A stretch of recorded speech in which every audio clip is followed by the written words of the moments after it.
A Ciência do Bom Viver. Áudio livro, parte 2. Em luta, olhem para o alto. O Salvador inclina-se sobre a aquisição de seu sangue, dizendo, com exprimível ternura e piedade, você quer ser curado? João 5:6. Ele manda você se levantar em saúde e paz. Não espere sentir que está são. Creia na palavra do Salvador, coloque sua vontade do lado de Cristo.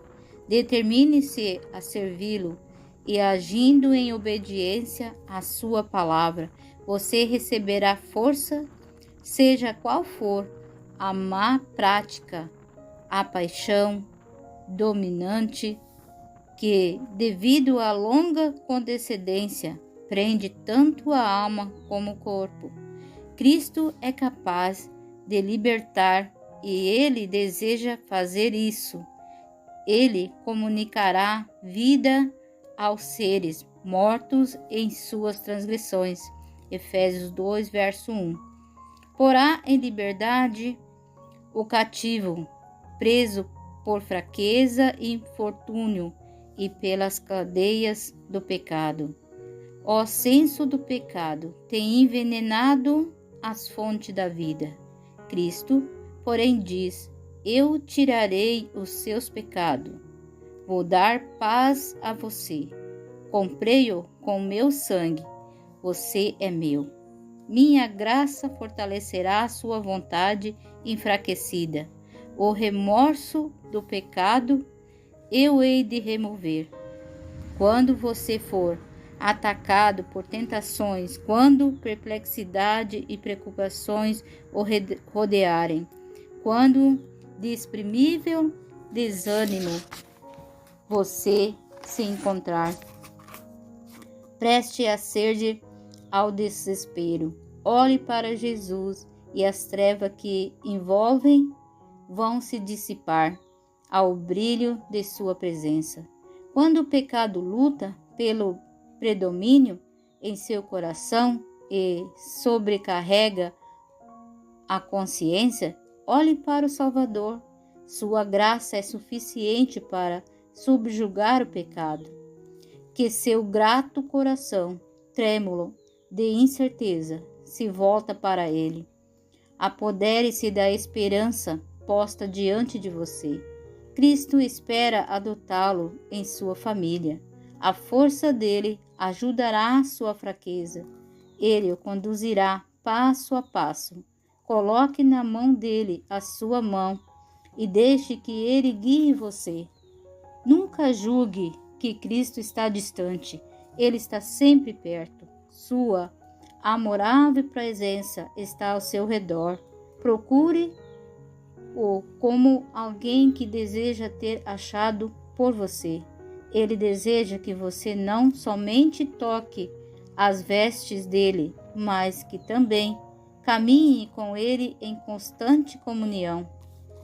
Não peque mais. Havia acabado a festa dos tabernáculos. Os sacerdotes e rabinos em Jerusalém tinham sido frustrados em suas tramas contra Jesus. E ao cair da noite, cada um foi para a sua casa. Jesus, no entanto, foi para o Monte das Oliveiras. João capítulo 7, versos 53 e 8 e 1. Fugindo da agitação e confusão da cidade, das turbas acaciosas e dos traiçoeiros líderes religiosos, Jesus desviou-se para o sossego dos bosques, das oliveiras, onde podia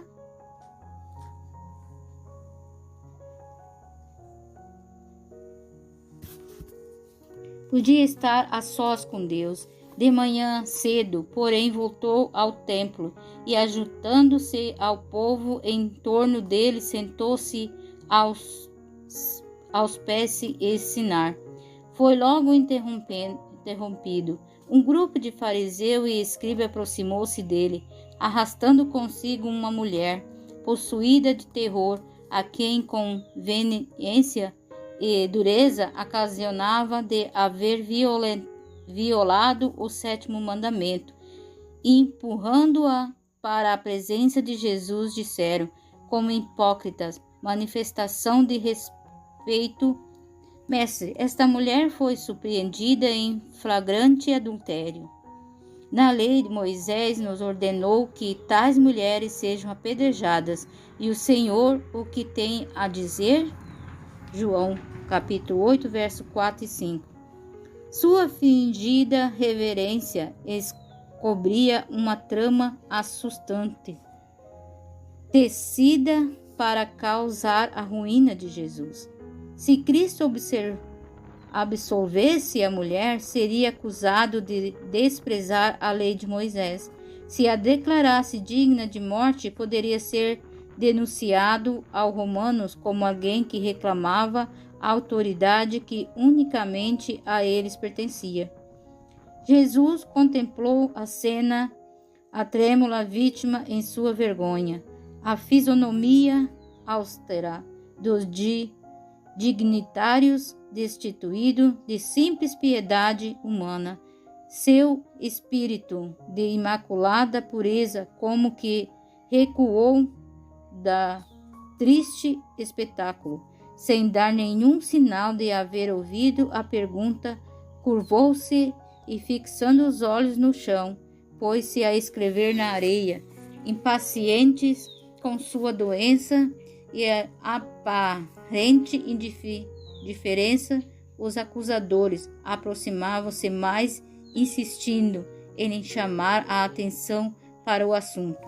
Porém, quando o olhar deles, seguindo o de Jesus, caiu sobre o chão, aos seus pés suas vozes emudeceram.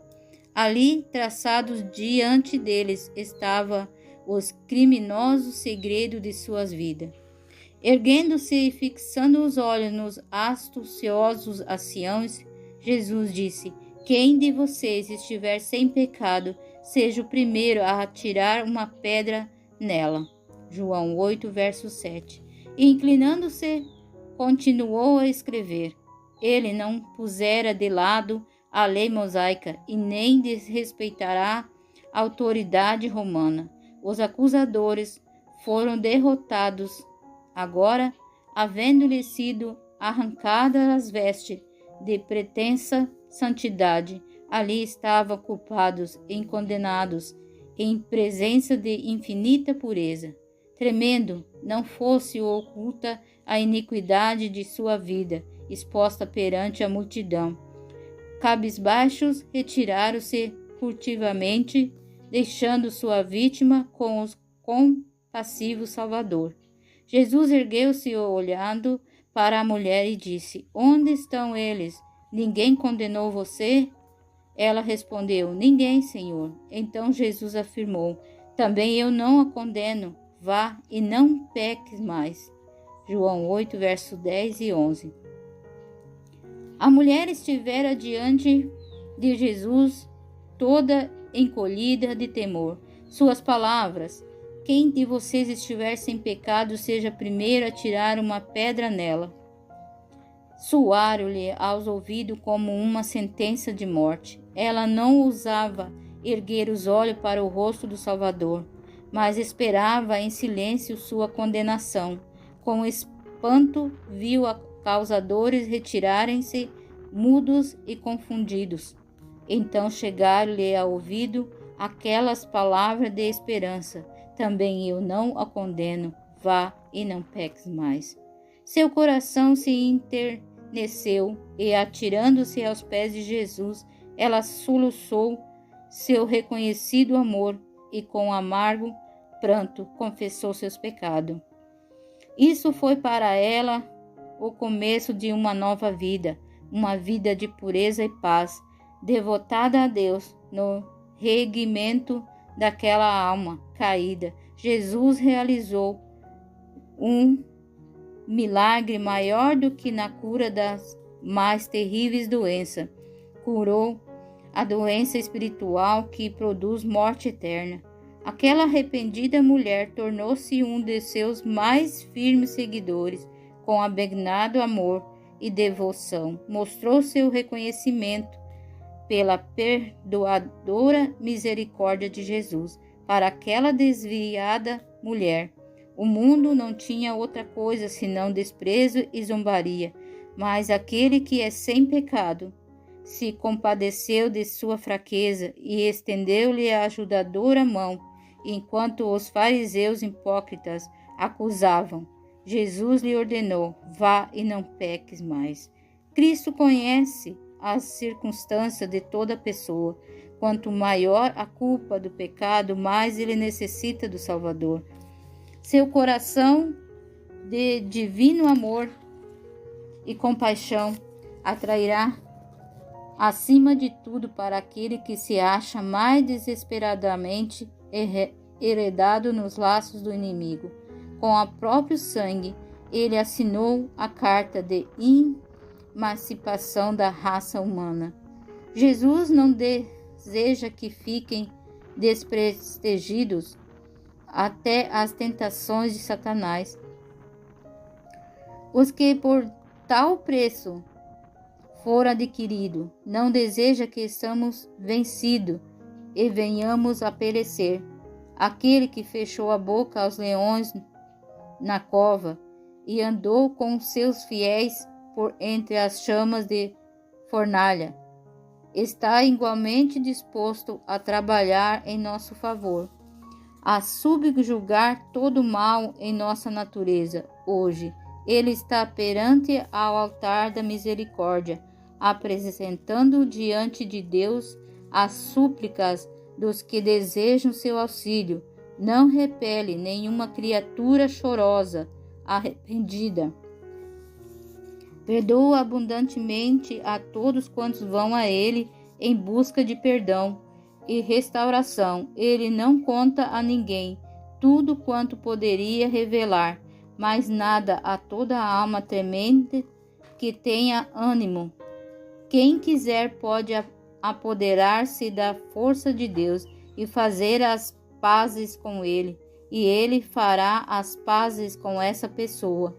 Aqueles que se volvem para ele em busca de refúgio, Jesus ergue-os acima das acusações e da contenda das línguas. Nem homem, nem anjo mau algum pode comprometê-los. Cristo os liga à sua própria natureza divina humana. Ele se acha ao lado de grande Salvador, na luz que procede do trono de Deus. O sangue de Jesus purifica de todo pecado. 1 João 1,7. Quem intentará acusação contra os eleitos de Deus? É Deus quem os justifica. Quem o condenará? É Cristo Jesus quem morreu, ou melhor, quem ressuscitou, o qual está à direita de Deus e também intercede por nós. Romanos capítulo 8, verso 33 e 34.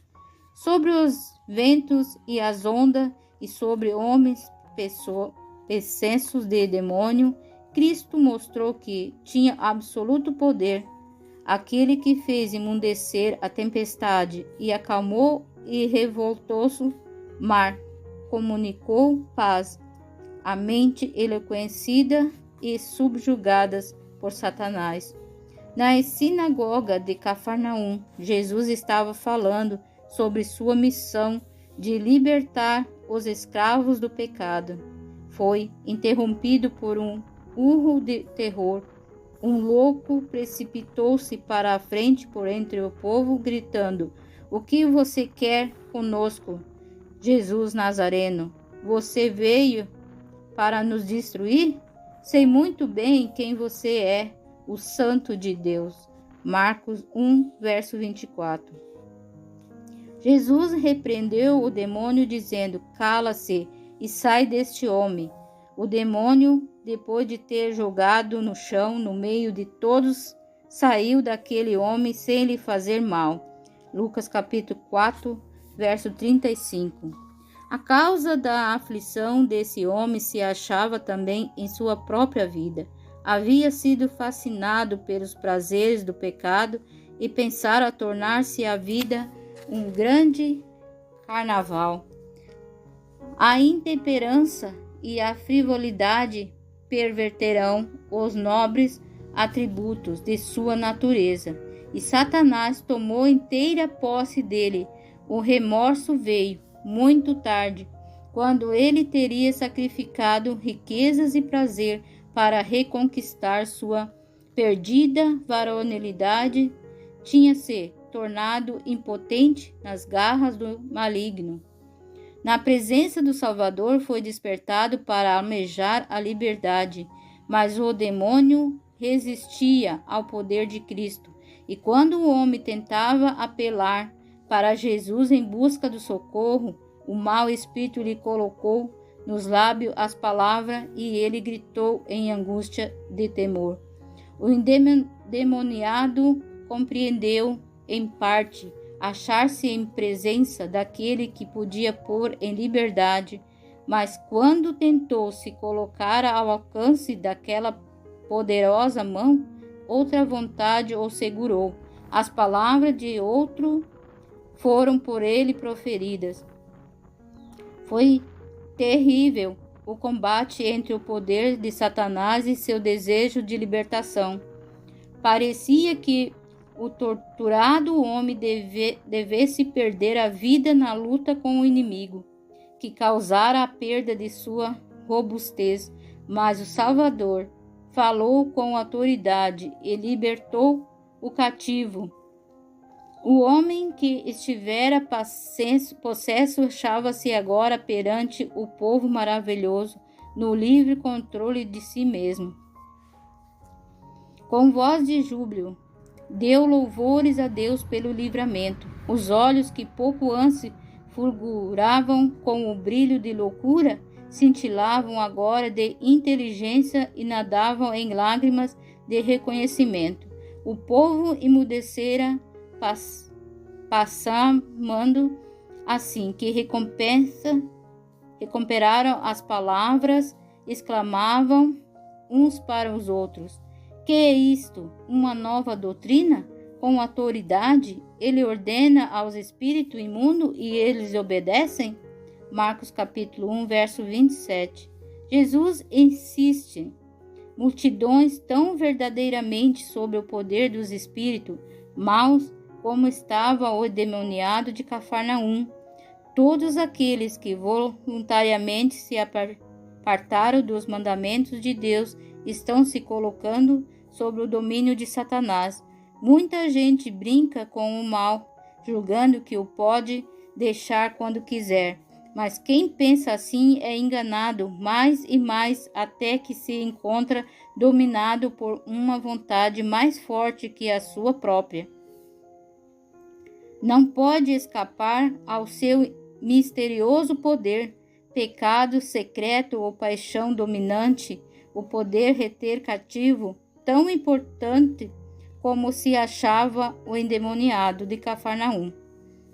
No entanto, sua condição não é desesperadora. Deus não domina nossa mente sem nosso consentimento, mas toda pessoa é livre para escolher o poder que deseja que domine sobre ela.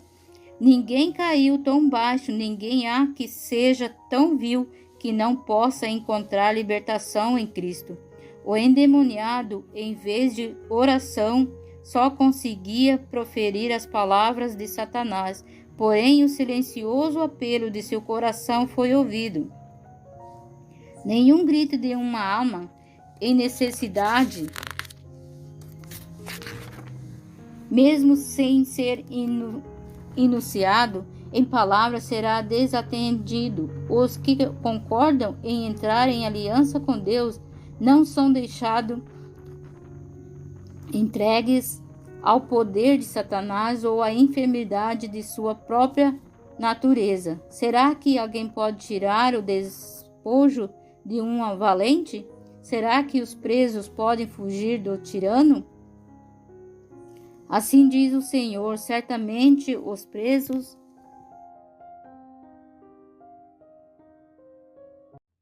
serão tirados do valente, e o despojo do tirano será resgatado, porque Eu lutarei contra os que lutam contra você, e salvarei os seus filhos. Isaías 49, versos 24 e 25. Maravilhosa será a transformação operada daquele que, pela fé, abrir a porta do coração ao Salvador.